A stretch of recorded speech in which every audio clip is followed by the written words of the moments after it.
Welcome to Luca is a Billionaire, where the only thing I invest in is your answers. You start by choosing a provider and creating an account. Pick a plan that matches how much data you need. Once done, update your laptop OS and free at least 10 GB for sync cache so transfers don't stall. Make sure Wi-Fi is solid or use Ethernet for large uploads. Enable two-factor authentication now and record recovery info. Then install the provider's desktop client and sign in, granting the client access to the folders you plan to sync.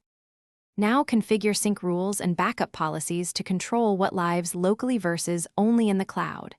Selective sync keeps frequently used folders on disk, while archiving archives to cloud only, which preserves storage space. Set upload and download limits so other apps stay responsive, and schedule nightly backups for critical folders. Enable file versioning to recover mistakes. Finally, map the cloud storage as a drive or mount point so your apps can open files directly, and test by saving, editing, and restoring a file. Finish by verifying the sync status. Check timestamps or checksums to confirm files match across laptop and cloud. Make sure automatic backups complete for several cycles so you trust the system. If something goes wrong, restart the desktop client, clear its cache, and re-authenticate the account. These steps resolve most sync conflicts. If a file is missing, use version history or the cloud provider's web undelete.